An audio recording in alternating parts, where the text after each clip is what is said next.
Mira qytetarë sot kanë marrë pjesë në marshin protestues me moton Ramush Haradinaj është Kosova, të mbajtur në Prishtinë. Qytetarët janë mbledhur përballë Pallatit të Rinisë në Prishtinë dhe kanë marshuar qetë e dinjitetshëm deri te ambasada e Francës në Prishtinë Dana Sjeltas. Organizatorët e këtij marshi atje kanë dorëzuar një letër me disa kërkesa për autoritetet e gjyqësisë franceze, duke kërkuar që të mos zhagiten procedurat gjyqësore dhe Haradinaj të lihet i lirë në rrugtimin e tij. Po sot, grupi parlamentar i Aleancës për Ardhmërinë e Kosovës ka filluar nismën e thirrjes së një seance të jashtëzakonshme të Kuvendit të Kosovës. Përpara tashmë i kanë mbledhur në shkrimet e nevojshme, kjo pas situatës së krijuar me zotin Haradinaj, e me kërkesë që kthimi në Adej Ramush Haradinaj të konsiderohet detyrë shtetërore, si dhe të pezullohen bisedimet me Serbinë.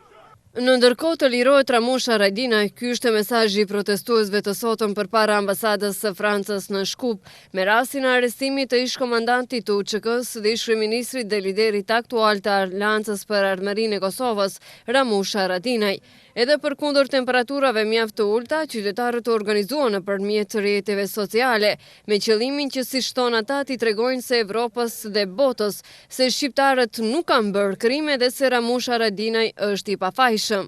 Kërkojmë lirimin e mënjëhershëm të ish-kryeministit të Kosovës dhe heroit ton kombëtar zotëri Ramush Haradinaj.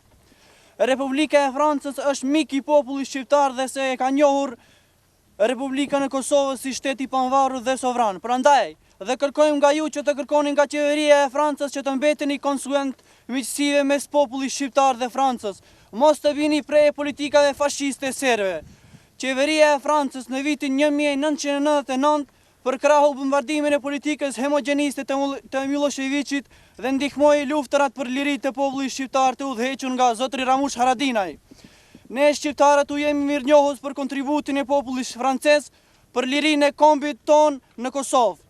Lirim i menjëhershëm dhe i pakusht i heroit ton kombëtar nga qeverisja e Francës do rrit mirëbesimin ton ndaj shtetit francez si dhe ndaj popullit të Francës. Përndryshe, Haradinaj do të mbetet në paraburgim në Francë deri në një kërkesë zyrtare të Serbisë për ekstradim të tij, ka njoftuar gjykata e apelit në Francë. Menjëherë pasi të mbri kërkesa për ekstradim nga Serbia, gjykata e apelit të Kolmarit do të vendosë mbi ligjshmërinë e kërkesës nga Beogradi, siç thekson prokurori. Haradinaj është ndalur të mërkurën me 4 janar në Francë për shkak të një fletaresti të lëshuar nga Serbia në vitin 2004, me të cilën ai konsiderohet si kriminal lufte, me rolin e tij si udhëheqës i ushtrisë çlirimtare të Kosovës. E një kërkesë për ekstradim është premtuar nga Serbia, respektivisht nga vetë kryeministri Aleksandar Vučić.